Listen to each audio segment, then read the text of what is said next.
श्री राम सभी को।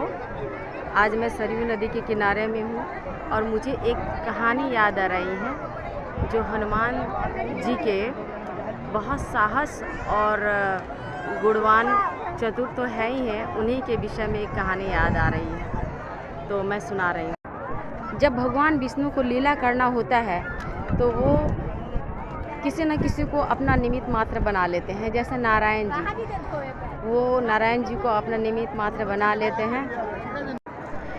राजा राम के दरबार में सभी कोई उनसे मिलने जा रहे थे। एक बार काशी नरेश भी मिलने जा रहे थे। उसी समय भगवान विष्णु नारायण रूप धारण करके उनके ऊपर सामने उपस्थित हो गए। बोले नारायण नारायण। बोले काशी नरेश कहाँ जा रहे हैं? तो बोले कि मैं जा रहा हूँ राम जी के दरबार में उनसे मिलने के लिए। तो बोले ठीक है, तुम जब जा ही रहे हो तो मेरा एक काम कर दोगे? बोला हाँ क्यों नहीं। बोले तुम जाना दरबार में और श्री राम जी के दरबार में सबको प्रणाम करना, लेकिन गुरु विश्वामित्र को प्रणाम नहीं करना। बोले ठीक है। लेकिन यह कहकर नारायण जी जाने लगे तो काशी नरेश पूछे कि क्यों? बोले कि सब कल्याण होगा, सब अच्छा ही होगा। यह कहकर वो चले गए नारायण जी।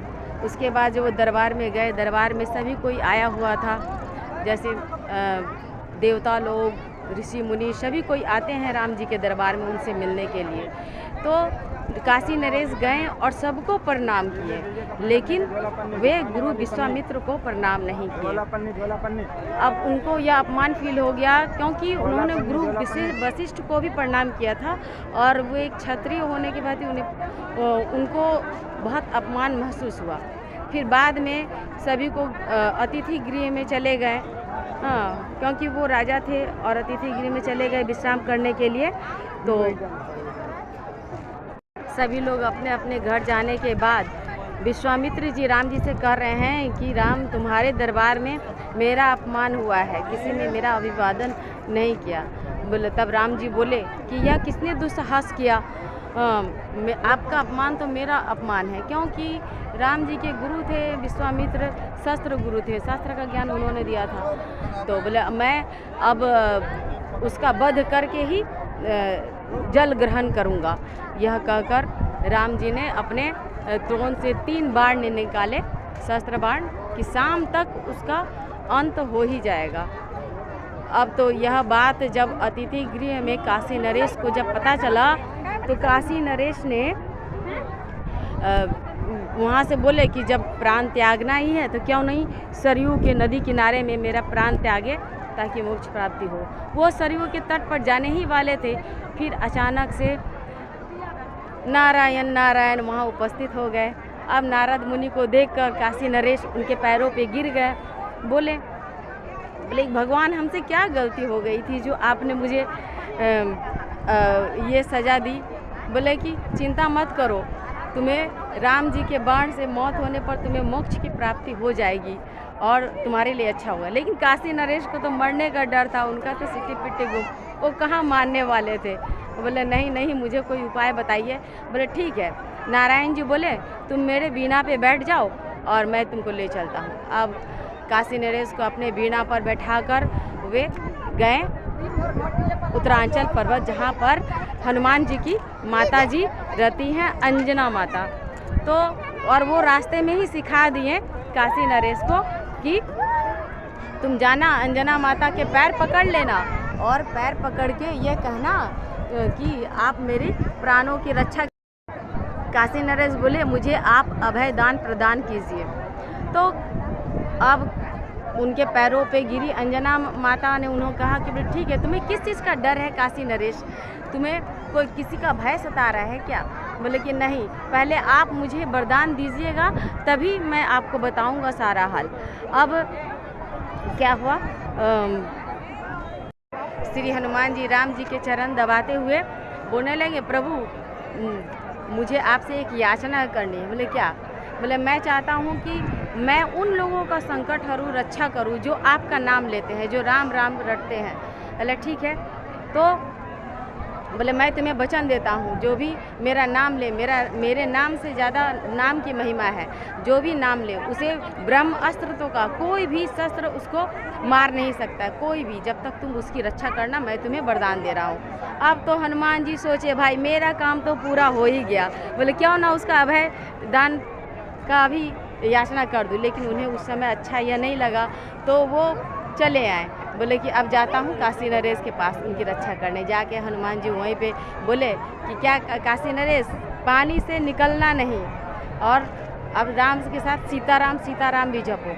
अब बेचारा पानी में मरते क्या नहीं करता, डर के मारे काशी नरेश सीताराम सीताराम जपने लगे। उसके बाद फिर अयोध्या के सभी नर नारी लोग, सभी लोग देखने चले आए कि हनुमान जी किस तरह से काशी नरेश की रक्षा कर रहे हैं। वहाँ पे गुरु वशिष्ठ भी आ गए और सभी ऋषि मुनि भी आ गए, और बोले, गुरु वशिष्ठ बोले कि हनुमान जी तुम क्यों नहीं हट जाते हो, काशी राम जी को अपना संकल्प पूरा करने दो, उन्हें तीर चला के मारने दो। तो हनुमान जी बोले ठीक है, आज प्रभु ने मुझे आज ही वचन दिया है कि मेरा नाम जो भी राम नाम जप करेगा मैं उसकी रक्षा करूंगा। अगर आप प्रभु जी से यह कहला दे राम जी से, तो मैं हट जाता हूँ बीच से, आप वध कर दीजिए ना काशी नरेश की। अब वशिष्ठ जी बोले ठीक है, वो भी चिंतित हो गए। बोले ऐसा क्यों नहीं करते हो, तुम काशी नरेश को बोलो कि वो गुरु विश्वामित्र के पैरों में गिर जाए। बोले कि हाँ ज़रूर। अब तीसरा बाण वहाँ राम जी निकाल रहे हैं, यहाँ हनुमान जी बोले तुम सीताराम तो सीताराम जपते ही हो, तुम सीताराम के साथ मेरा भी नाम जपो। अब उनका तो सुबह से शाम तक पानी में खड़े खड़े मन लड़खड़ाने लगा, हाँ उनके मुंह से अटर पटर निकलने लगा। तो हनुमान जी जाके उनके कंठ में बैठ गए, उनका एक अंश, और उस अंश में हाँ तो उनके मुंह से आवाज़ निकाल रहा था जय श्री राम जय श्री राम, जय हनुमान जय श्री राम, जय हनुमान जय श्री राम, इस तरह से करके।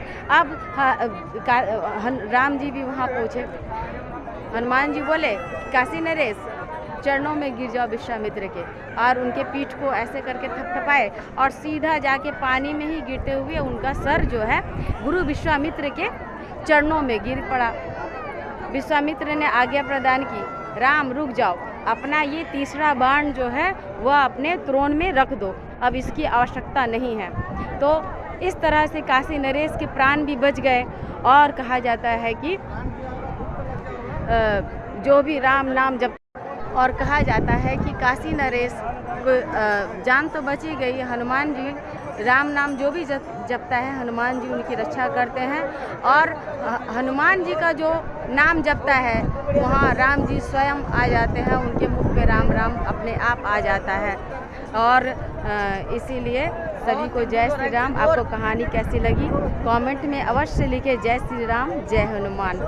नमस्कार।